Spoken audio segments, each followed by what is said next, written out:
everyone, and welcome.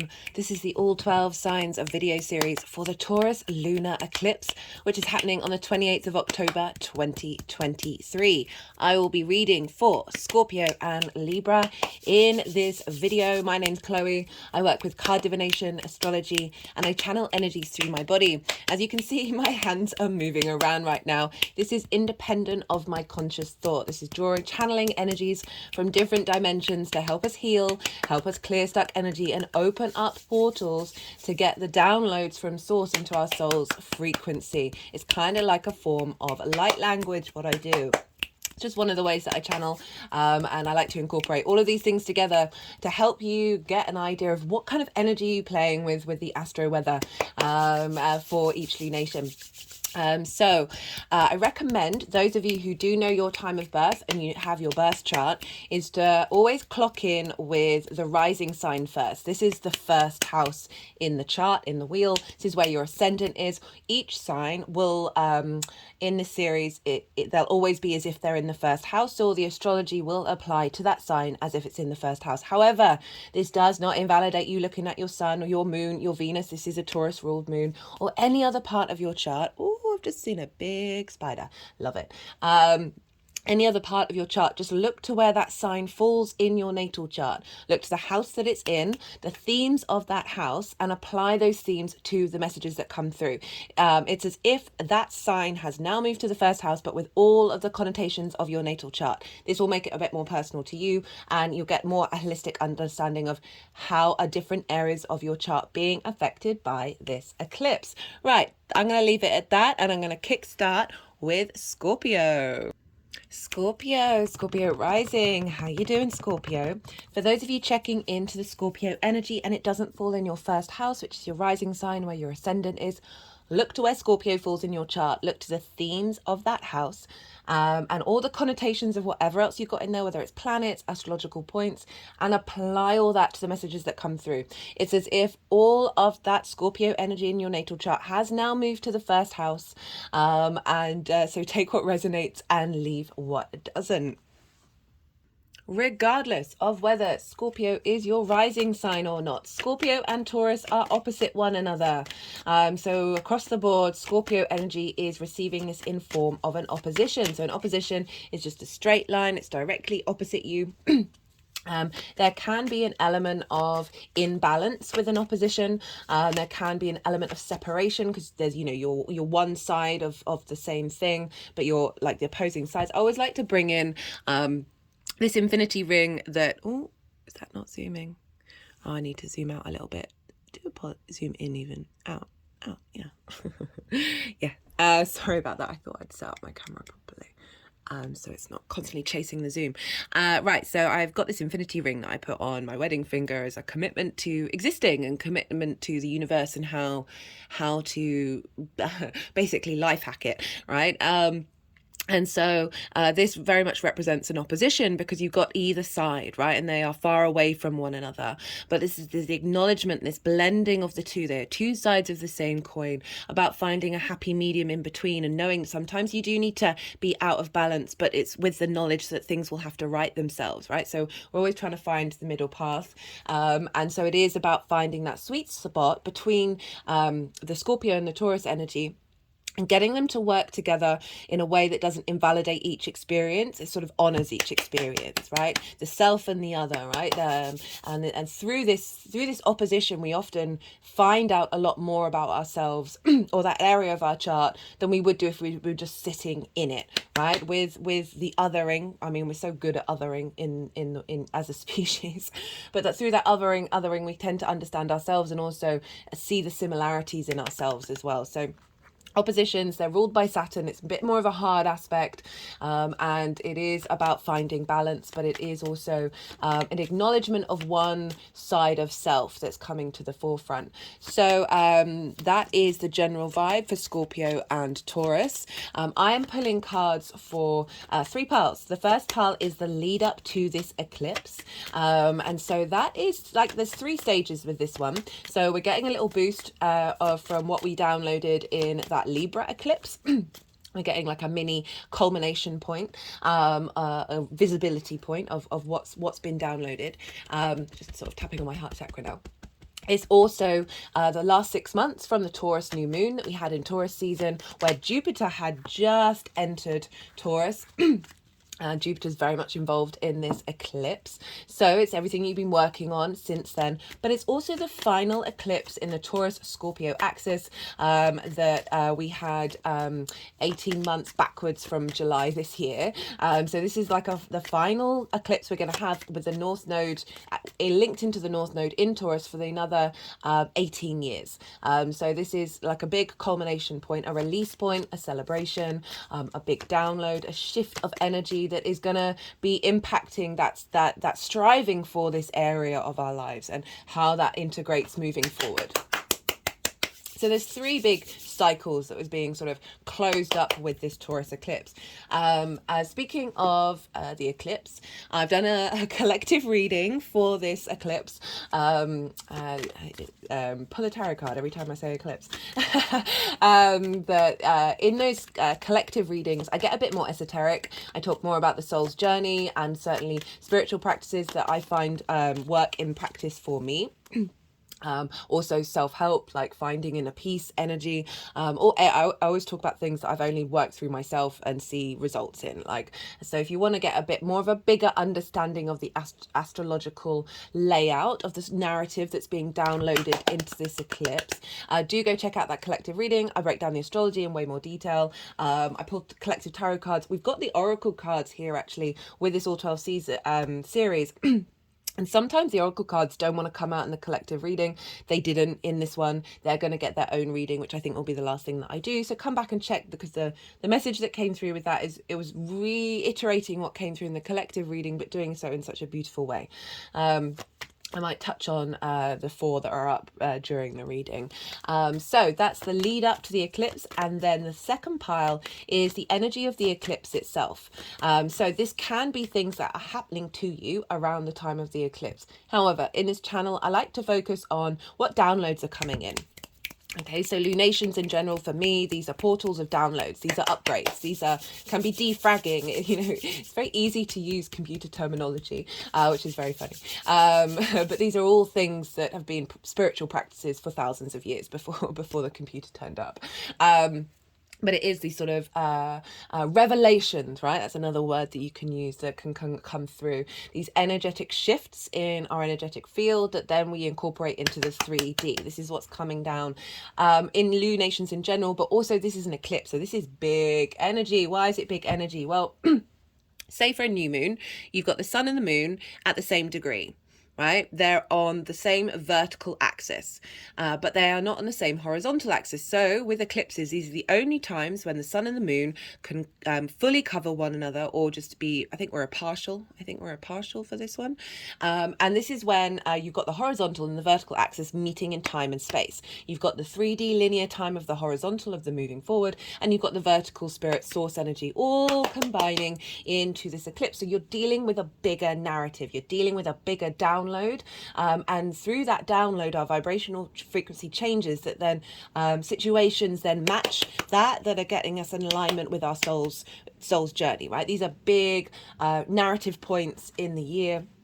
And it's just sort of that bigger, higher out narrative energy that you might not be aware of. It is recommended with eclipses. It all depends on your vibe and what your intuition is, but not to do too much manifestation work over eclipses, because you've got to have a bit of faith with them. You've got to have a bit of faith that there might be a power that is you, but you're not consciously attached to it, that has a higher perspective of what's going on in your soul's journey. Your higher self, source energy, God, nature, science, whatever it is, where it's like, oh, because if you think about the science of the planets, right, the same thing, that alignment creates an energetic field that is unusual, that is bigger than you, that is part of the bigger fundamental structures of the universe, right? That we human beings, even though we are divine in our incarnation, is part of our journey is to re-navigate and reconnect to that. And so sometimes we just got to get out of the way, right? And let things happen. I often find if you're compelled to do things around eclipses, these can be linked into that eclipse cycle journey. However, eclipses can be things that are not necessarily happening to you and may manifest 6 months later. Say you wanted a new job. And the new job isn't, you don't get the new job on the day of the full moon or the day of the new moon. It's more the company that job is the ideal job are sitting around talking about this position that they're going to create, and that doesn't come up until 6 months later. So this is sometimes when eclipses are happening to other people or other situations or whatever, that are actually in alignment with what this eclipse means for you. So that's the second pile is sort of what's being downloaded at the time of the eclipse, and then the third pile is how all of this energy is going to manifest moving forward. So those are the piles. Talked a little bit about eclipses. Always be mindful of your energy with eclipses. That can be both physical, emotional, whatever. And yeah, do what your intuition says about manifestation work. This is a full moon lunar eclipse, and for Scorpio rising, this is happening in your 7th house. This is the house of other. This is intimate partners, business partners, one-to-one clients, not lifelong friends, but those friends who are really they get in your heart, right? There's kinship there. You're standing on the ledge. You're standing by them. It's also more long-term committed romantic relationships. It's often linked into marriage. So it's that thing that you are there by that person, and they mean a lot to you. It's also, I find, my intimate relationship with spirit. So how is source energy? How is that relationship dynamic? How is that energy showing up? And so the 7th house, as I said, the house of the other. This is opposite your house, Scorpio, Scorpio risings, which is the house of the self. So this is that sort of othering that I was talking about, that without the other, we would not be able to understand ourselves. It's one of the theories of what the universe created, the source energy created the universe in order to experience itself. And without that othering, without that separation, separations are very much linked into the opposition, because it's ruled by Saturn, and Saturn can be about isolation and distance, right? Without that separation, you wouldn't be able to explore and understand what your true nature is. So it's with those other intimate people in your life that you have the grace and favor to be able to explore your own understandings of self in that journey. And so this is the final eclipse that's happening here. It's a full moon. So this is representing a completion of old work that we've been going on, a celebration, an energetic download, an upgrade, a liberation that is creating space, I feel, in one-to-one relationships that are based on your core needs, not necessarily bringing the inherent need to bring pleasure to other people, which can be Taurus in the 7th house.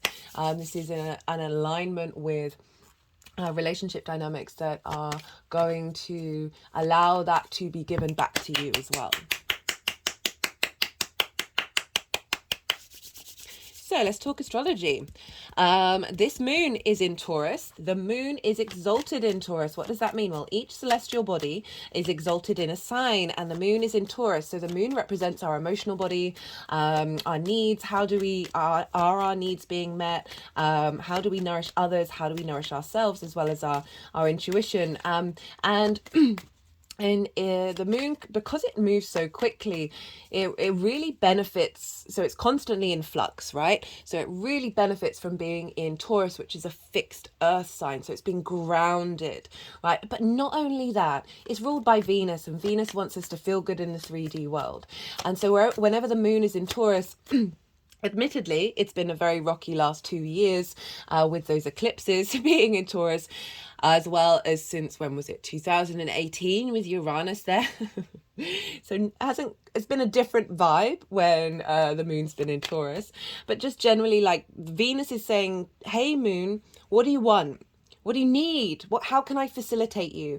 And grounding that energy of giving a sense of safety and security and comfort.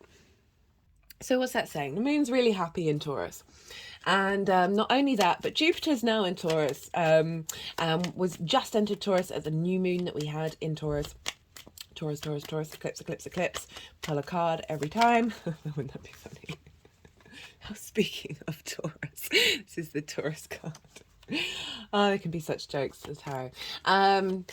That Jupiter, the god of wisdom, the god of expansion, the sense of joviality, of generosity, of abundance, has been in Taurus for a little while now, is retrograde. So when Jupiter is retrograde, this is questioning rather than taking things as read, right? So questioning yourself, questioning those around you. It is about, through that inner questioning, that inner journey, that's when we develop deep wisdom that then enables us, when Jupiter goes direct, to take the actions of expansions that we needed to take.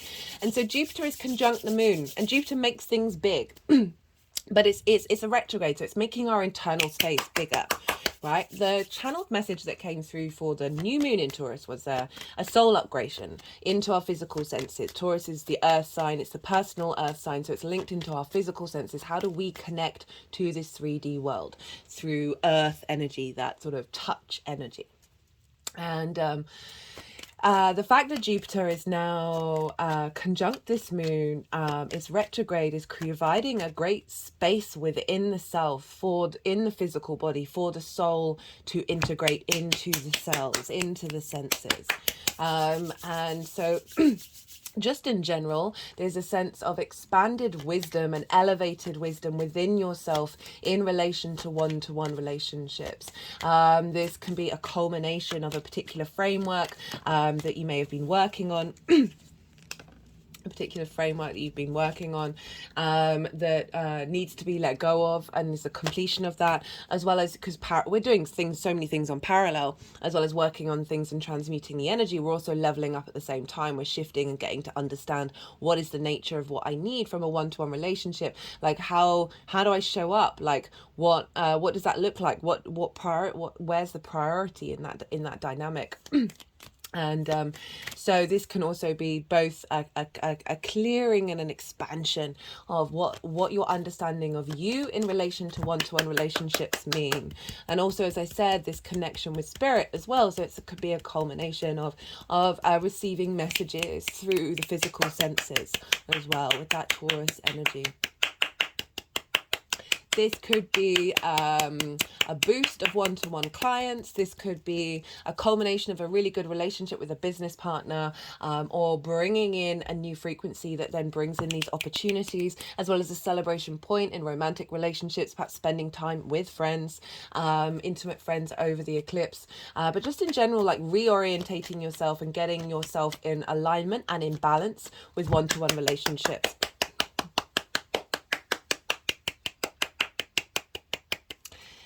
This also could bring in a new relationship dynamic that, as I said, that matches this new frequency that's being downloaded. So Jupiter is conjunct the moon.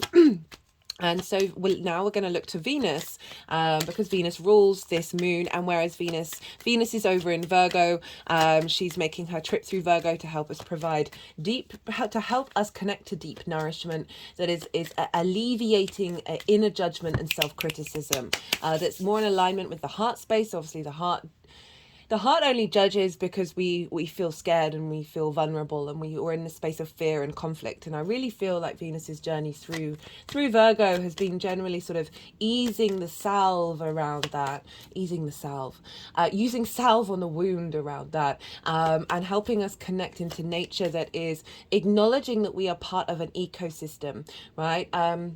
That mercurial earth energy of Virgo, of wanting flow in the ecosystem and clearing out a lot of things that aren't in connection with that harmony, and that sense of value and appreciation that Venus is doing. So she's over in Virgo, and so she's also she's coming into a trine with Uranus.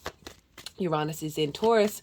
I forgot to mention where Virgo is for you Scorpio risings, and that is in your hopes and your dreams, your friends, groups and alliances, reaping the benefits from your 10th house. So you're just navigating, and what with that Virgo energy, with Venus in Virgo, of navigating, okay, what isn't quite working?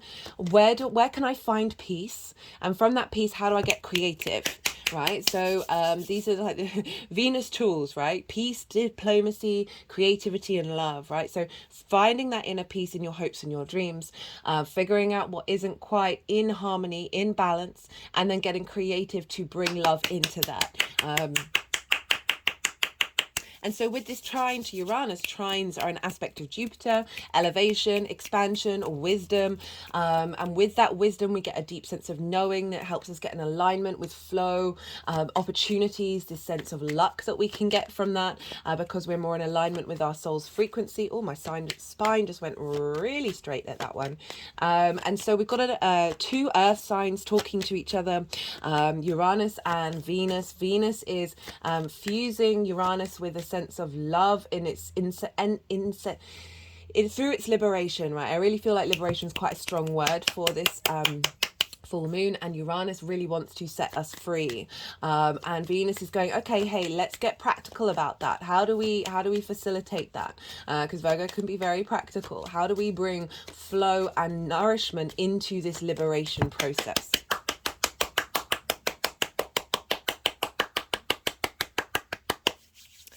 Meanwhile, so whatever's going on with the ruler of a sign is impacting the sign that it rules. So what's going on with Venus is impacting this moon. Venus is also opposite Neptune. And Neptune for you is in your 5th house of creation energy. All right. So this is... how you get your spring in your step. This is the essence of you, the joy within you that creates in the world. This can be linked into children, your children, other children that you may be working with, birthing something into the world creatively. That can feel like a child, as well as your inner child as well. And so this opposition between Venus and Neptune is holding on to that universal dream, holding on to your source dream, and expanding through it, right? Expanding through different possibilities in order to recalibrate. And so with this opposition of that Pisces, Virgo energies, like practical magic, the bringing of the soul into the body, that then Venus is communicating to Uranus of liberation through this soul's harmony, that is then feeding into this full moon with that Jupiter, that inner expansion in the physical body to facilitate this soul integration. So that's what's going on with Venus. But Venus is in Virgo, which is Mercury's sign. So we have to look to where Mercury is to see what the lens in which Venus is operating. And Mercury's over in Scorpio with the Sun and with Mars. So we've got this intensity coming through, this ability to go into the darkness, to clear out that which we may have been scared to look at. It's felt very shamanic, this Mercury-Mars opposition to Jupiter. So the Sun and the Moon are both at 5 degrees, Jupiter's at 11, Mars is at 11, Mercury's at 10. So Mercury and Mars are opposite Jupiter. This inner wisdom, this inner knowing, combined with the clarity of Mercury to look into the darkness, to bring about a strengthening of willpower to observe that which we may have hidden from, right? So that Mars energy in a water sign, in a yin sign, fixed as well, fixed emotions, fixed core emotions, observe them. And then Mars is that motivation and drive, but also very much linked into cutting and severing. I don't often use that in this channel, but it's felt very clear for me to come out and say that it's felt very shamanic, that through the going into the depths, this is releasing things in order for us to find peace in the 3D world. So Venus is being impacted by this because Mars is in its own sign. It's been in its own sign. This has been a while since it's been in its own sign, because we had that long retrograde in Gemini. So it's been a while since it's been in Aries. So essentially the energetic buck is stopping with Mars, which means Mars is technically ruling and governing the impact of what's going on with this moon. We had it with the Aries full moon where Mars was in Libra, so Mars was being ruled by Venus. So Venus and the Sun were at the helm for that full moon in Libra. sorry, that full moon in Aries, and now we have it with Mars. Mars is at the helm of the energetic pull, the guiding force, because Mars isn't bound by anyone. So there's an element of defending your inner space in order to expand it, like figuring out what needs to be restored and what needs to be transformed.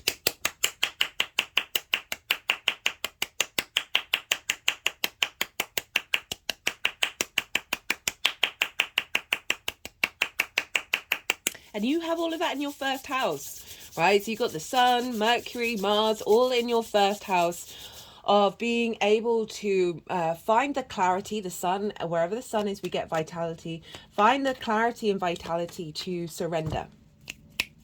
To surrender to what's going on and be in observation of the transformation.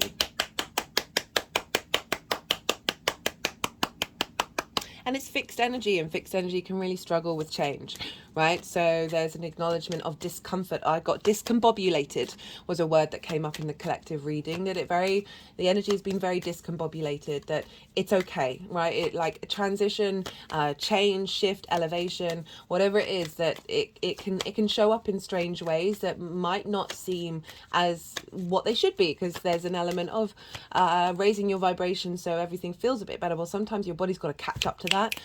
Your body's got to recalibrate to the new frequency.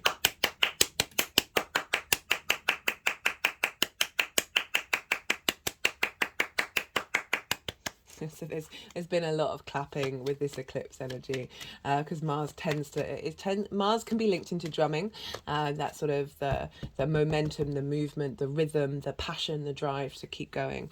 Okay, the final bit of astrology I'm going to talk about is Saturn. So Saturn is retrograde, has been for a while, will go direct a week after this. So it's really slowed down by this point. It's nearly at its station, but it's like that energy is still incredibly. I've been feeling this Saturn slow down energy for a while now. Breathe, just breathe. Whatever Saturn is doing is facilitating you in the long term, even if in the present moment it's kind of like, this all still feels uncomfortable, because it's very intense energy when planets station, right? They slow down. And so there's a lot of karmic unraveling, and that's why it feels so like, a real recalibration of the body. And again, Saturn is about long-term legacy. It's about integrity, responsibility, foundations, and it's getting that in alignment with the physical body and with your relationship dynamics. So, and this is again in your fifth house of your creation energy. So this is really clearing out a lot of old issues and old structures around your creation energy, your pleasure principle, that may have because it's making aspects to the sun and the moon. It's trining the sun, so providing wisdom and elevation of your sense of self. It's sextiling the moon, saying, okay, how do we bring in a sense of harmony, a sense of new creative ways of looking at how we're moving forward on the karma scale, right? What sort of contracts are coming up? Where are we headed? What are we doing? So Saturn's doing a lot of work internally to help realign that whole situation. Right, they put the deck down. So I'm guessing all the cards that wanted to come out have come out. You've got a fair few. And I am going to, we just had the Yang Day action side of the reading, the go, the stimulation, the extrovert, all the action orientated side of it. We're now moving into the yin night rest side of it just for a little bit, because I'm going to soften my mind and go quiet, let the energies move through me. They're going to do some energy work with the cards as well as put them into the three piles, and then I'll come back round and I'll talk about the tarot in relation to the astrology. And I call you to do the same. You just had loads of information. Just let it all soften, let it all settle. Don't try and force it. Let it go into the unconscious mind and see what intuitive hits come up for you in relation to this eclipse. Also, bear in mind where your sun and your moon are in your natal chart. What themes of those houses that you're aware of. Think about those themes, because whenever we've got a lunation, they get activated. They are the same sun and the moon, so the themes of the houses that they're in will get activated. So that gives you a sort of more of a personal understanding of what's showing up for you in this eclipse.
Okay, I'm just being called to point out the oracle cards that are up here. These two came out twice, interestingly. I put them back and they came out twice. We've got the warrior, we've got Mars energy coming in Scorpio, this yin, receptive, defense, protector energy. We've got the mystic, we've got Jupiter up in Taurus, helping us find inherent wisdom within ourselves. And we've got Venus, the heart. So we've got the three main players all coming up in these cards, as well as the thread that's linking them all together, of when we're in alignment with and operating from our heart, that transforms us into the mystic warrior, that we are able to move through life with inner strength and inner determination, as well as love, right? Love needs to always be there in order to counterbalance any distorted energy around winning, ego, all of these things that get a lot of negative connotations, but that's because we're out of alignment with our own integrity. And so the more that we're in alignment, the more that we're not necessarily bothered by how other people respond and behave, right? That can be a really difficult one to navigate, especially when you feel like you're, putting in the work and doing the effort.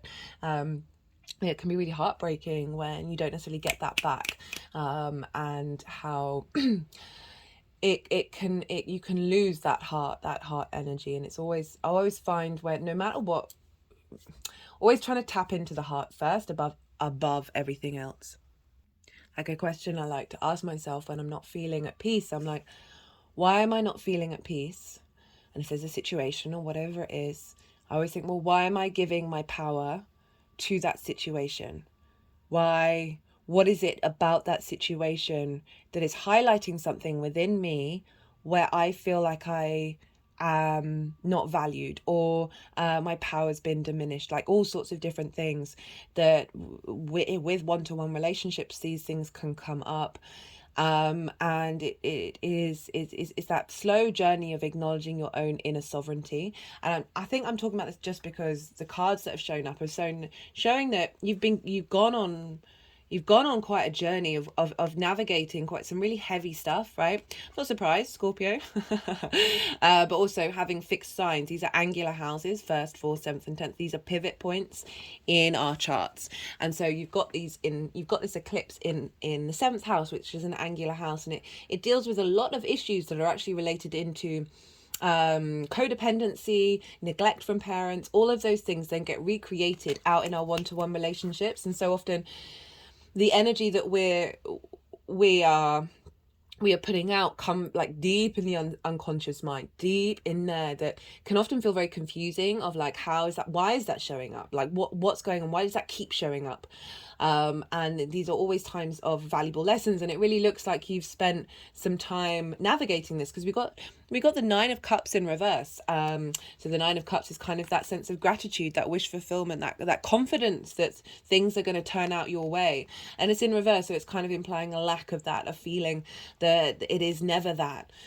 We've also got the 8 of Swords. So this is an element of trapped in a mental cage that is inherently an illusion. I mean, the whole universe is an illusion, but it's this certain, what I was talking about, like old trauma responses, old limiting beliefs, usually from parental figures, from past lives, from our birth chart, guys, right? Our birth chart then is the energetic blueprint that then recreates situations in our lives. We're here to sort of navigate, work through it, and release ourselves. As well as see the blessings and the wonders in it.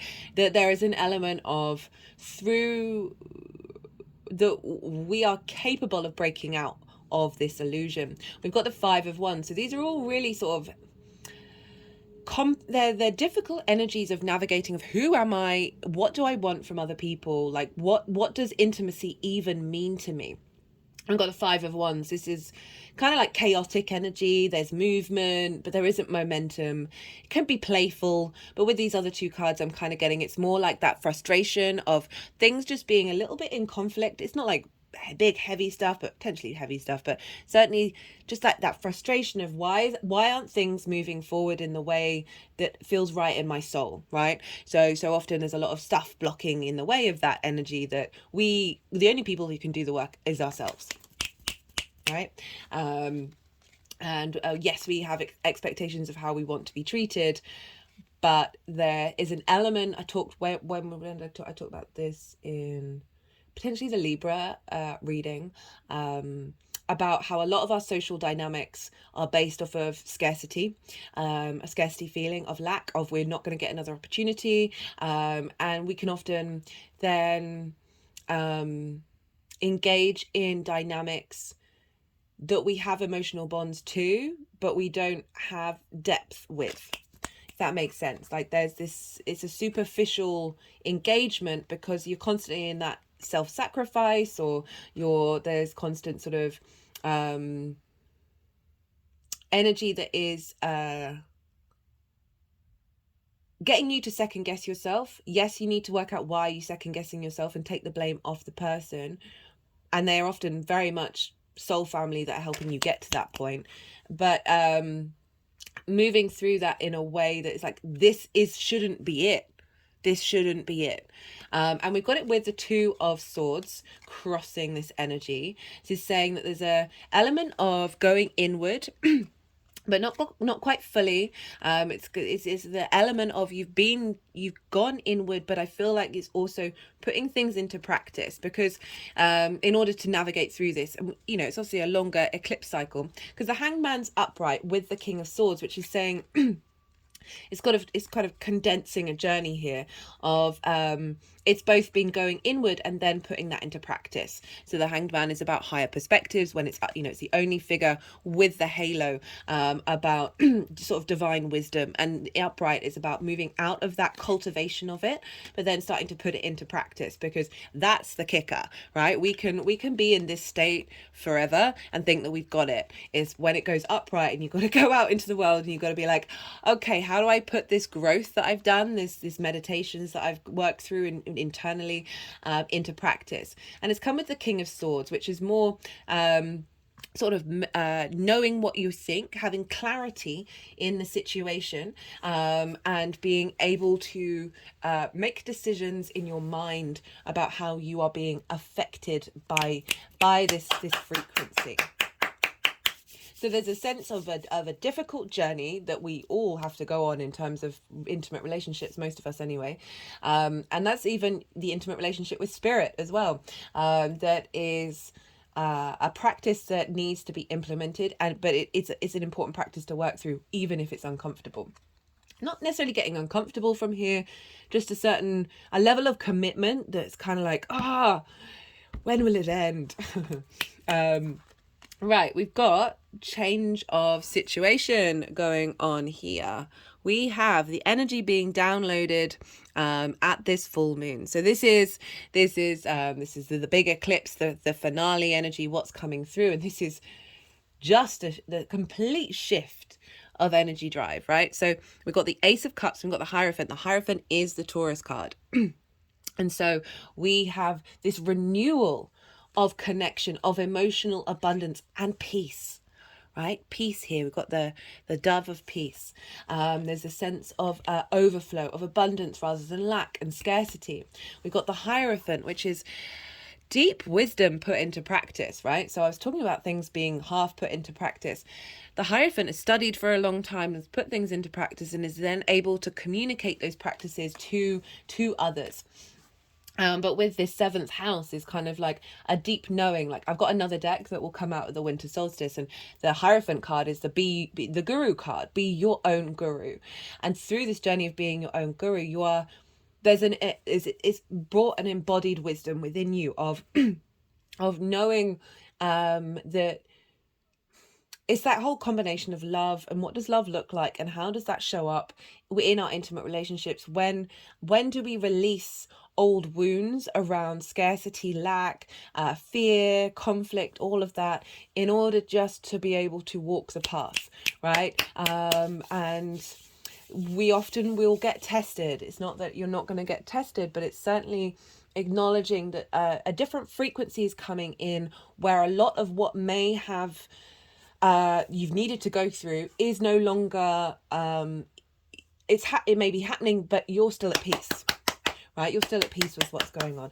I mean, these are a lovely combination of cards, and for some of you this can be, if you're in romantic relationships, a renewal of emotional commitment, a leveling up of those relationships with the Hierophant, because it is linked into marriage, and sort of like social commitments, bonding, social structures. So, but like legacy and tradition, so there's an element of something that's lasting a long time that's getting integrated. It also can be bringing in relationships that represent this new commitment to yourself that you're now embodying, that then you get that in return. We've got the Two of Cups. This is the final card. So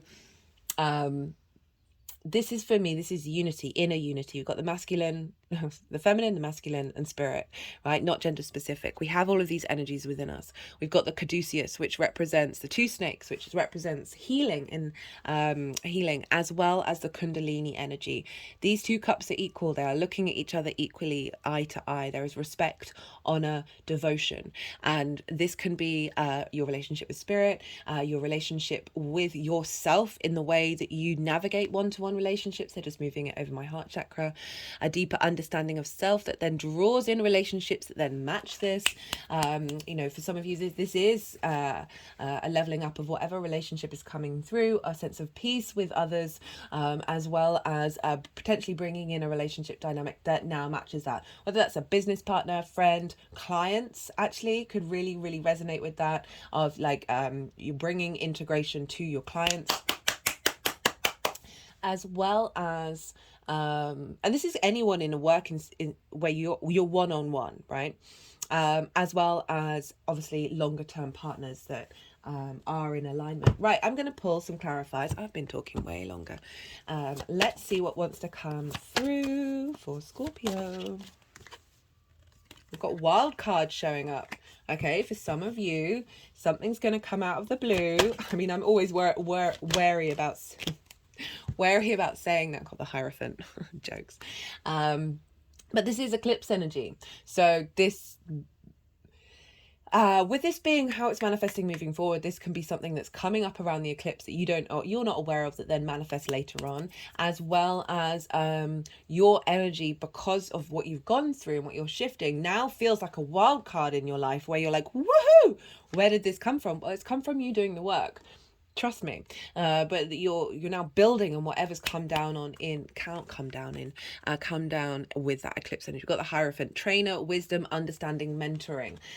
So for some of you, this could be linked into clients, mentoring people, facilitating them, as well as acknowledging your own innate wisdom and commitment to that then ripples out in the people that are drawn towards you, who are also matching that level. Okay, right, let's get a final card come out. This is the numerology deck. All the decks are in the description box. We got Rebirth came flying out. Let's get you one more card. Yeah, the difference between that, it is so very much a rebirth. And even though it's a full moon, it's a culmination of an old narrative that then falls into the next part of the cycle, right? Well, you can't have a new beginning without an ending, without a completion, without a level up, right? A power boost. I don't know why I'm using a lot of computer game references today, but there we are. We've got self-discipline. Yeah, well, trying to hold that line and bring that all together can be a very it requires work. These things do require work, and that's also a 5, which is about change, and it's wanting to go there. So it's really acknowledging that this is if we've got, you know what, if we're working through things, it takes effort. It's a daily practice. There's no getting around it. And so often we can feel like we've fallen off, right? And it's, well, I don't believe in any of it anymore. I just want to go and whatever. That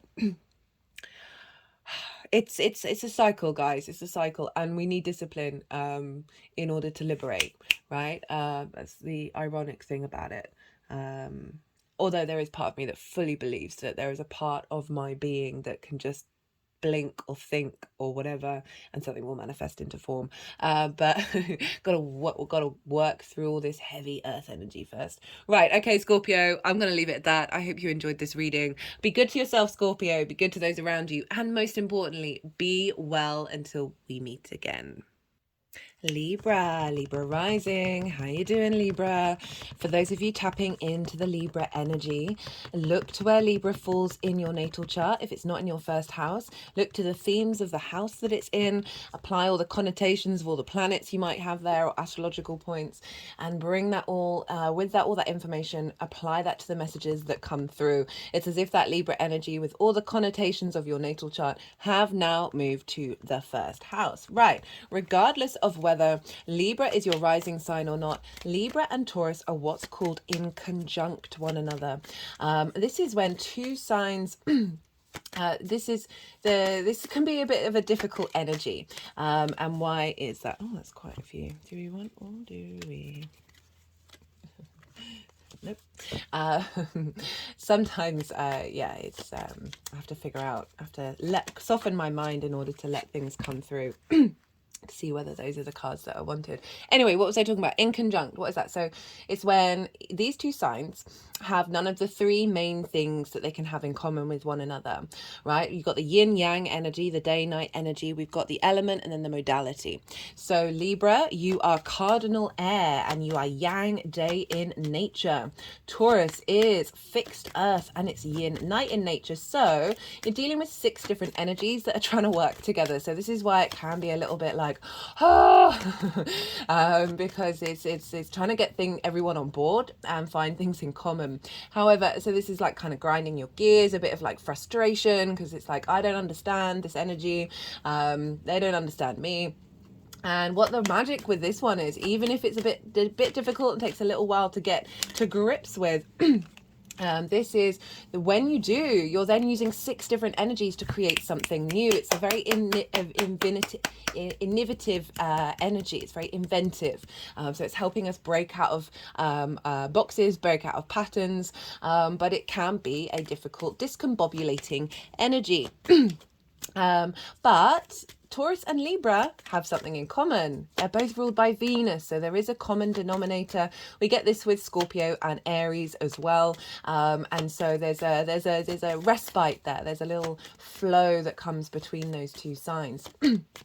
So I'm pulling cards for 3 different piles. The first pile is the lead up to this eclipse, and we're dealing with like 3 different cycles here. So we're getting a little boost, a little bit of clarification from that Libra eclipse new moon that we had a couple of weeks ago, as well as a culmination from everything that you've been working on from the Taurus new moon that happened during Taurus season. And that was actually around the time that Jupiter had just moved into that sign, and with Jupiter's heavily involved in this eclipse as well. So really reconfirming a celebration of what's been happening, as well as this is the final eclipse in the Taurus Scorpio axis, with the North Node being in Taurus, that we're not gonna have another cycle of that for 18 years. So this is the final cycle of that started in November 2021, ended in July 2023. So big cycle closing up here. And so that's everything that we've been working on and working through, and now there's a culmination, a release point with this eclipse, because it's a full moon.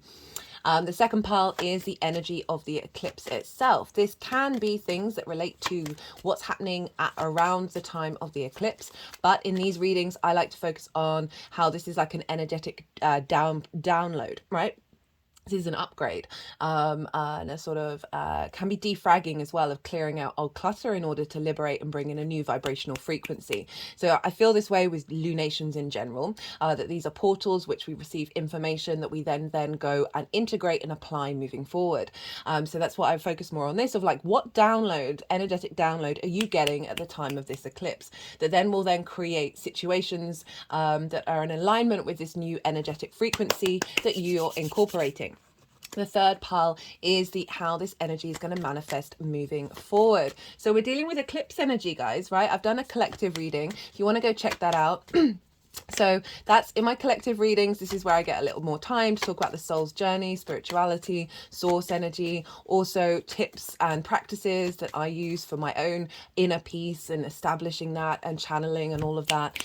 So if you want a sort of more in-depth guide to what this eclipse is showing up for, like the whole narrative of it, because the way the planets all talk to each other creates a narrative and a blueprint that then gets put into this download space. And so I go into the astrology in a lot more detail. I pull collective tarot cards for the overall themes, as well as these oracle cards here. So it all depends on the reading, the collective reading. Sometimes the oracle cards want to get involved. Other times they're like, no, this is a separate reading. I'm going to be doing a separate oracle reading. It'll be, I think, the last one I do after I finish this series. So go check that one out as well. The cards are here, bringing in that energy. I may mention these 4 cards in particular throughout the reading. Okay, so with eclipse energy, it is recommended not to necessarily do that much manifestation work. Talked about this a lot in the Libra eclipse, and the reason why, obviously, go with your intuition. Every suggestion I say is always based on what's right for you. But it's because I was saying, like, new and full moons, they're portals, and then an eclipse is an even bigger narrative portal. And why is that? Well, say for a new moon, you've got the sun and the moon at the same degree. So they're on the same vertical axis. It's only with eclipses that we then have the sun and the moon potentially completely covering one another, or at least very much in adjacence with one another. So they're along the same horizontal line as well as the same vertical. And this is bringing time and space, source energy with linear time together in order to create an energetic blueprint that is opening up opportunities that are helping you get an alignment with your soul's journey.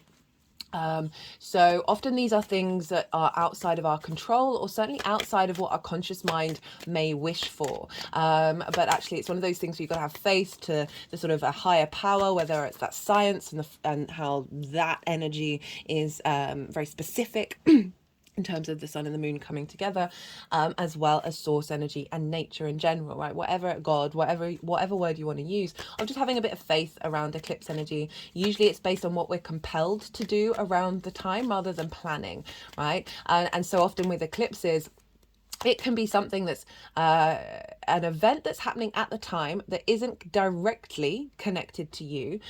Say you want a new job, and it's not that necessarily that the new job's going to show up around an eclipse, but people may be sitting around at a table saying, hey, we want to create this role, but that role doesn't get launched and able to apply for it until like 3-6 months later.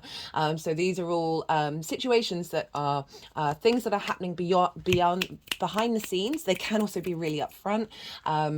They're actually serving your soul's journey in the long term. This time last year, I can't remember which eclipse it was, and I should really double check, but it was the kind of like the reverse eclipse that my friend who I was living with moved out of where I live. We had a wonderful relationship, really loved living with her, so I was sad. Obviously I would never have wished that, but it actually served me in terms of my career in the long term, because it just freed up a bit more space because I record from home. And obviously if you've got somebody else on different hours, then you really want to be mindful of both using the space, but there was an element of like I needed to have a lot more free space in the house in order to be able to do these readings where you don't necessarily want sound going on in the background. So even though it was something I didn't necessarily consciously want, it served me in the long term. So this is kind of eclipse energy. This is a big full moon. This is an eclipse. This is a culmination, clearing out, a celebration, an elevation. That was one of the cards that showed up in that pile of, it was the Knight of Cups that, I can't remember the other 2 cards now.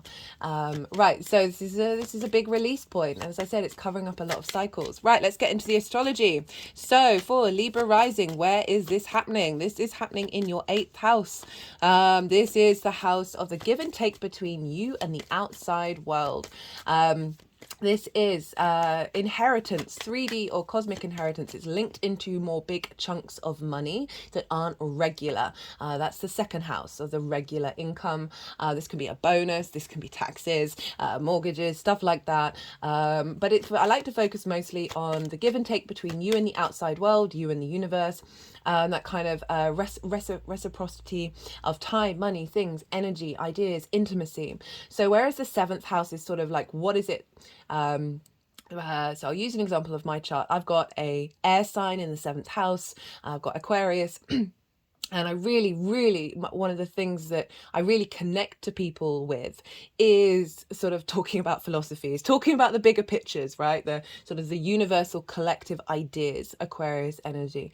But the give and take, I've got Pisces. And so I can often be very boundless. There are no boundaries in the way that I give in relationship dynamics. So the 8th house is how those intimate relationships, how those relationships with others show up. Like maybe you give too much, maybe you take too much. It's all about finding balance with that. And also there can be a sense of scarcity, a sense of lack when we're dealing with the 8th house, as well as deep transformation. Toes just wiggled at that one. And as well as sort of a cosmic upgrade with your give and take between you and the universe as well. It's not just that which we can see, it's the unseen as well. And so with this full moon, it's a culmination of both clearing out old trauma patterns in relation to the give and take between you and the outside world, as well as bringing in a harmonious elevation of that frequency that is then going to create situations and relationship dynamics that are more healthily aligned with your soul's journey, and coming from a place of love, Venus ruling Taurus, than a place of scarcity. So those are the 8th house theme. So what's the astrology saying? Well, Jupiter is conjunct with the moon. Jupiter is retrograde. It's at 11 degrees. The moon's at 5. So that's still a close conjunction. As I said, Jupiter had just entered the sign of Taurus at the new moon in Taurus. So Jupiter's playing a very heavy role in our physical senses, right? Taurus, our personal relationship with the 3D earth energy, that pleasure principle. What do your senses tell you? And so Jupiter is retrograde, and when Jupiter is retrograde, this is rather than taking things on faith through the questioning process and the reevaluation process, this is when we deepen our faith, deepen our understanding of what expansion means to us, what abundance means to us, a sense of elevation that Jupiter can bring. There's also a sense of generosity that may have gone inward and not necessarily being vocalized in the outside world for you, Libra rising, so much, but because of that re-understanding of what's important to you internally, that's when Jupiter then starts going direct, which is I think the 31st of December. That's when we then apply the wisdom that we've learned during this. So Jupiter conjunct the moon. The moon is in her exaltation in the sign of Taurus. What does that mean? Well, each of the celestial bodies are exalted in a certain sign, and the moon is exalted in Taurus, which means the vibrational frequencies of the moon are raised on high, right? The moon represents our emotional body, our intuition. How do we nourish ourselves and others? Are our needs being met or not being met? And in the sign of Taurus, ruled by Venus, this is a fixed earth sign. The moon is very transitory, and so it really benefits being grounded into the pleasure principle, being grounded into the physical senses, where you can tap into that intuition, right? And so, basically Venus is always saying, whenever the moon is there, is always saying, hey, what do you need? What is it that you want? How can I bring harmony to that constant flow? How can I find peace with that? And with the Jupiter conjunction, it's finding inner peace with the flow, with that transitory nature that gives you that embodied wisdom of being able to tell what your senses are trying to tell you from your intuition.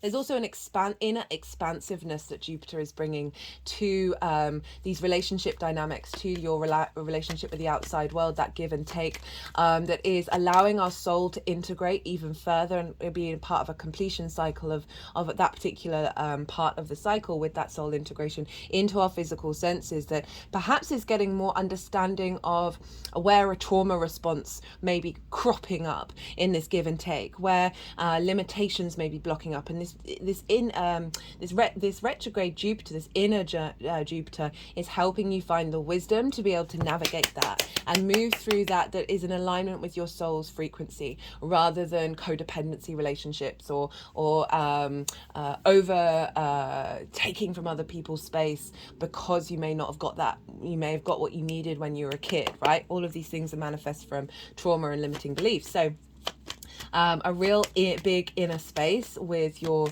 wisdom and understanding of where your desire, your pleasure, that Venus energy comes from, and allowing to find the stillness within that.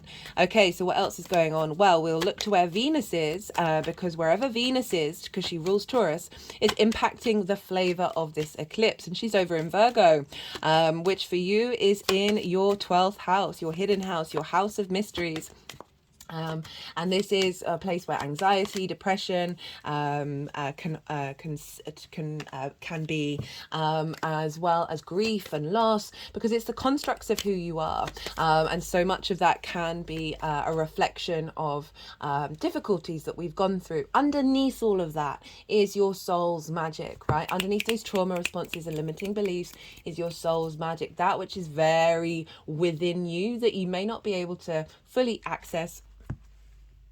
So Venus moving through the 12th house is finding flow, finding harmony in that hidden place. And so really any sort of those unconscious response mechanisms that are so deep within us, she's helping find deep nourishment to move through that, and all of that energy is being sent to the moon, with Jupiter of saying the work that Venus is doing in the 12th is facilitating this liberation energy that's going on with this full moon, this completion of a certain cycle. And liberation energy, particularly because she's coming into a trine with Uranus, because Uranus has been in your 8th house since 2018, so for quite a while. And Uranus is the very independent energy, very maverick energy, can be a bit contrary, but what Uranus is a liberating energy, the breaker of chains, the clearer of paths. And Venus is coming into a trine. A trine is ruled by Jupiter, elevation, wisdom, expansion, through all of that wisdom and that easy, that free-flowing energy of two earth signs talking to each other. This is when we can move into more confidence, and we can tap into abundance and expansion and joy and opportunities and luck come in, of transforming that which has been hidden from you and drawing out this magic that is then being imprinted into this moon, specifically with that Uranus Venus trine, is helping you find the joy and liberation, right? The peace, the nourishment in this transition phase. So that's what's going on with the moon. And so because we're looking at Venus, because Venus is the ruler of the moon, and she's in Mercury's sign, she's in Virgo. So we got to go look where Mercury is. And Mercury's in Scorpio with the sun, with Mars. And Scorpio is in your 2nd house of your resources, right? Your values, the things that you care about, how you manifest, and the skills that you have in your life in order to make regular income. This is also how do you value yourself. So we've got the sun and Mercury there helping with Mars and Ceres, the goddess of nourishment, of abundance, of the harvest. So it really feels like there's illumination coming in from the sun, Mercury and Mars that feels deeply shamanic, right? This ability to look into the darkness, to transform, that is helping with this liberation process, this culmination of wherever value systems around how you care about yourself and how you value yourself get shifted, right? So they are, so I'm a bit distracted because they were wanting to do some things with the card.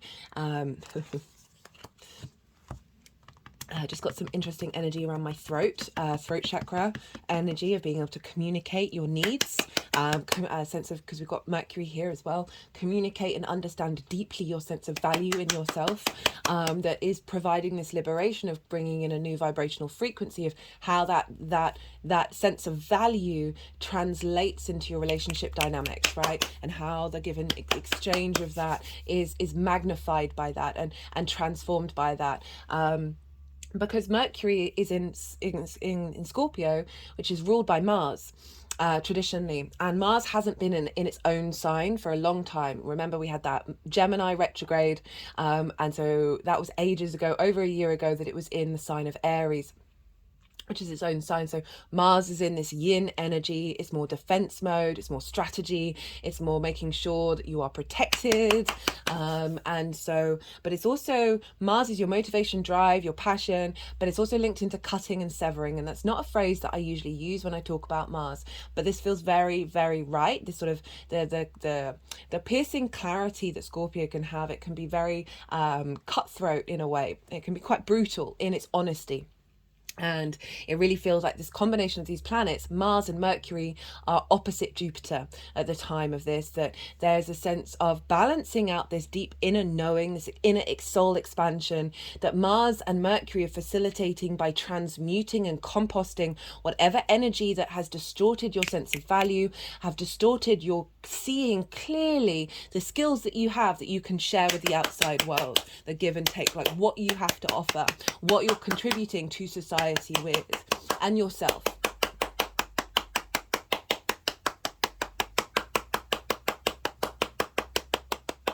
We've also got, I forgot to mention, Venus is opposite Neptune. She's coming into an opposition with Neptune. She's very closely conjunct Lilith, so there's a lot of independence and breaking away from hierarchical structures or hypocrisy. But this opposition with Neptune is, and so Neptune is in your 6th house of work, health and routines, of finding the dream of how to embody that. And with Venus and its connection to source energy, our soul energy, and Venus over in the 12th is getting, finding creative ways of embodying the soul through the unconscious mind that then facilitate our instinctive actions that we take that are more in alignment with our soul's journey, that then helps the way that you embody your work, helps the way that you take care of yourself when you be the adult in the room. We've got a lot of codependency in the 8th house. We've got a lot of trauma in the 6th of neglect, right? This is why it's a difficult house. These are both in conjunct one another. And so we've got this dynamic of working through frustrations around embodiment of work through neglect, that Venus is pinpointing and allowing to transmute that energy and shift a lot of those blockages. We've also got Saturn in Pisces as well, trining the sun, sextiling the moon. These are both inspirational, wisdom, creative, harmonizing energies. So Saturn is going to go direct on the 4th of November. It's about a week after this full moon. And so the energy of Saturn slowing down is really loud. And so we're just coming the end of that cycle, and then we're going to be re-implementing whatever we've learned through our integrity, our responsibility, our duty, but also any limitations that we may have felt with that retrograde, that we're now moving forward with a deeper acknowledgement of our own legacy within ourselves. And this is clearing out a lot of karmic contracts around blockages with the give and take between you and the outside world that may have not reflected the work that you put in, as well as your own value system that may have been hindering your ability to work as well. So these things, right, okay, they've put the deck down, so that means all the cards that wanted to come out have come out. We've just had the action yang day side of the reading, the go, the stimulation. This is a lot of, as a Libra rising, you are a yang energy. One of your predominant energies is yang, because that's how you embody yourself. You may have a lot of yin in your chart. This is a lot of yin energy with this moon, so it is calling to be in a state of observation, to slow down. As I said, with eclipses, it's always best just to manage your energy. Go with that compulsion energy, and I mean compulsion in a way that there's like, so sometimes we are compelled through trauma responses, but there's always a niggling part of us that kind of knows that probably isn't the best idea. The compulsion energy, when you're connected to source, that's the right thing to do, and we can feel that very strongly over eclipses. So just be mindful. We're dealing with yin energy, a lot of yin energy with this one. Right, so had the action day side of it. I am now going to go quiet. I'm going to soften my mind, allow the energies to move through me. They're going to do some energetic work with the cards, and then they're going to put them into the 3 piles, and then I'll come back around and I'll incorporate the tarot with everything that's just gone on. I recommend, so this is the yin night rest side of it, and I recommend for you to do the same. Soften your mind. You just had loads of information. Speaking of information, always look to where your sun and your moon are in your natal chart, what houses they're in, what themes those houses represent, and apply those to any lunation, because that will make it a personal understanding of what might show up for you for this. But anyway, soften your mind, let it all settle, let it all go into the unconscious mind, and see what intuitive hits come up for you during this reading. I did forget to say, so I might have said it already, Mars is in its own sign. So this basically means that the energetic transfer, the buck is stopped with Mars for the whole chart, not just for the moon, but everybody else. That there is this martial energy that's adding on to what's going on with Venus. So speaking of the oracle cards, these two cards came out twice, but we've got the warrior representing Mars, we've got the mystic representing Jupiter, and the heart representing Venus, and they're all being pulled together into a thread. But when we combine through the heart, the warrior and the mystic, we become this very powerful embodiment of spirit, and it's just been beautiful that those are the cards that showed up for this completion energy with Taurus and Venus, Taurus and Scorpio. Okay, right, I'm going to go quiet and let's crack on.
Okay, Libra.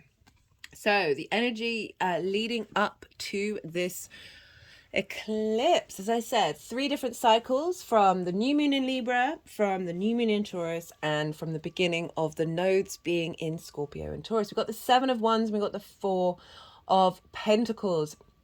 This feels like you have been holding on to your inner power, right? Working through not feeling valued, right? So the 7 of Wands, this figure is on the cliff, right? They have the higher advantage, they have the higher position, but this figure looks very unsteady.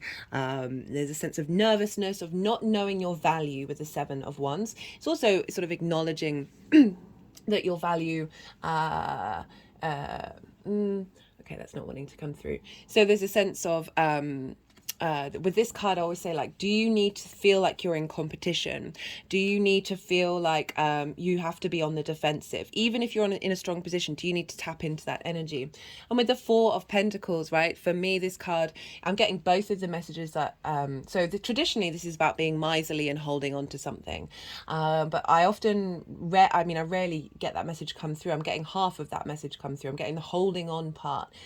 The way that I interpret this card is finding inner strength, inner sovereignty. You see this figure, they're wearing a crown. They've got pentacles over the feet chakra, heart chakra, and crown chakra. So this is a real sense of protection of your inner sovereignty from the outside world, right? So this very much feels like you've been working to feels like a journey of knowing your worth in the give and take between you and the outside universe, and cultivating, holding on to that that expression, right? So like putting in the work to make sure that that gets established.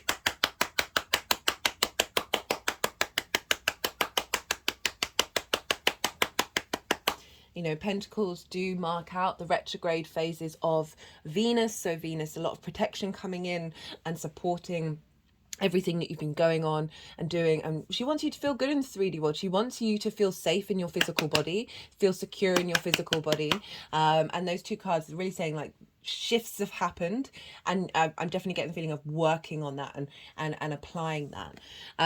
We have okay, we've got the Six of Pentacles, we've got the Lovers, and we've got the Three of Wands. So this is the energy that's being downloaded at the time of the eclipse. This also can be things that are happening to you around the eclipse. So the Six of Pentacles, this is a higher power, or that which has an energy that wants to pay something forward, right? So this figure is, you know, again, we've got the scales, right? So Libra, balance, Venus.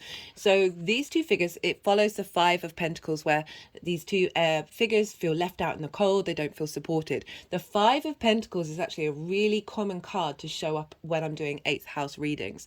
So the fact that you got the Six of Pentacles, which is moving away from not feeling supported by the outside world, not feeling that you're getting the nourishment that you need, and feeling destitute and out in the cold, this is shifting, right? This is the download that's coming through of support, of an interchase of energy, where you're being given what you need in order to thrive into the future. There's a rebalancing. And it's coming with the Lovers and the Three of Wands. So the Lovers can represent romantic relationships where you've been working on this dynamic of, and it's coming into balance. But I like the Lovers card is more about choice. It's about a crossroads.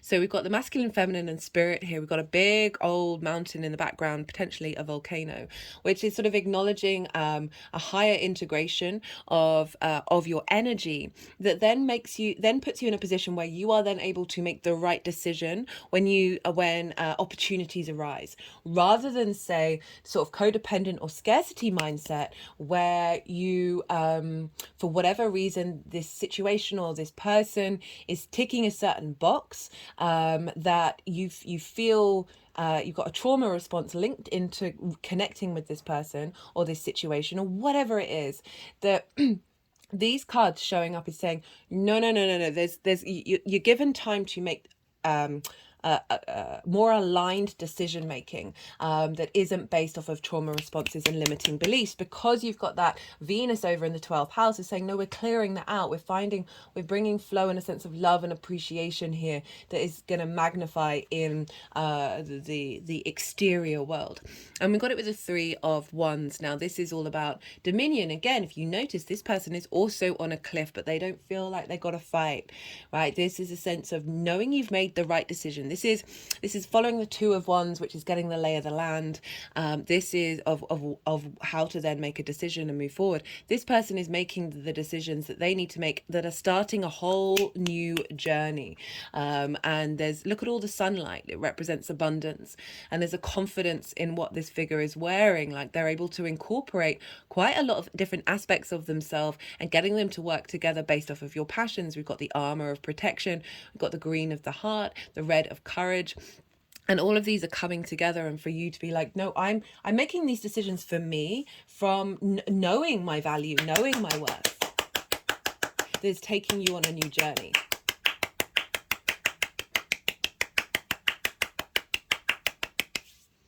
Okay, how is this energy manifesting moving forwards? Well, we've got the Two of Cups and we've got the Four of Wands. So for those of you in romantic relationships, this can bring about a sense of unity and celebration with those new dynamics shifting and changing, right? You know, this could also be business partners, work partners, clients, intimate friends, where there is now more a sense of union, a sense of respect, a sense of honor coming through in how the outside world is showing up for you and how you're showing up for it.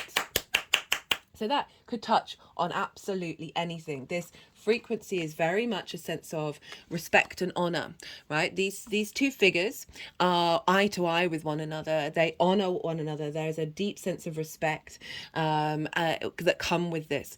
If we think about this as you as well, the masculine, feminine spirit, you've got that duplicate with the Lovers as well, of integration of self.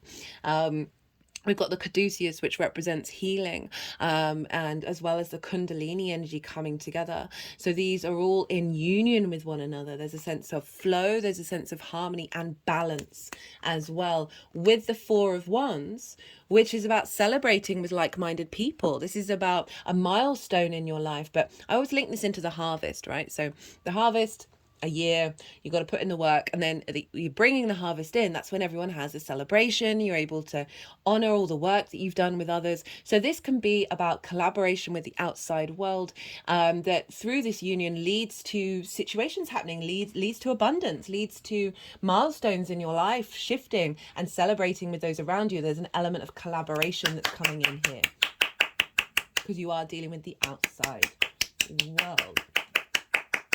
And again, like, making sure that give and take is in alignment means that you are working with energies that are facilitating that, and you are facilitating them as well.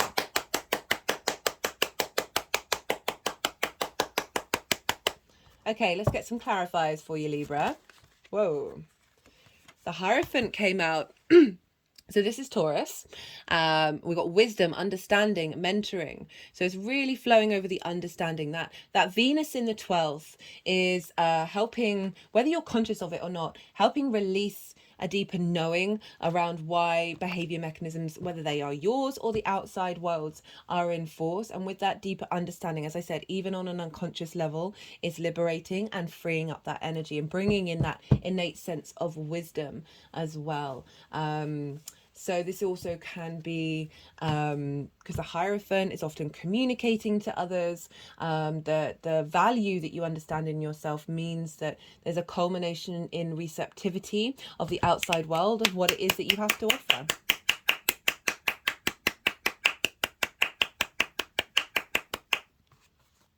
And a deeper wisdom of how you respond to the outside world, right? So even if your vibrational frequency changes and you feel more in alignment, and then situations show up and you're like, what is this?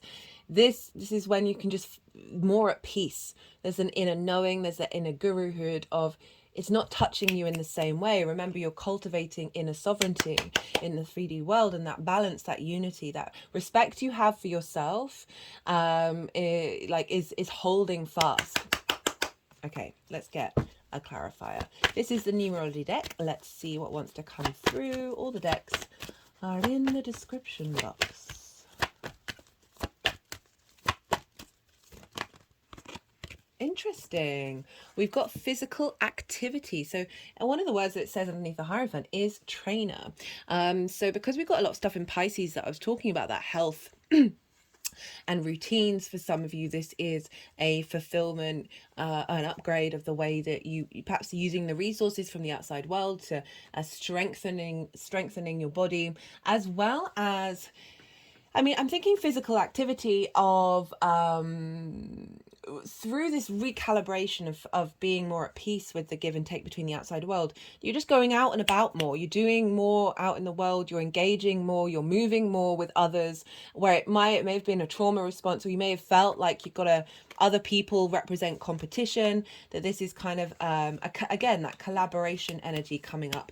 There's also physical intimacy as well, could also be a thing because we're dealing with the 8th house. Right, I'm going to leave it at that. Yeah, I hope you enjoyed this, Libra.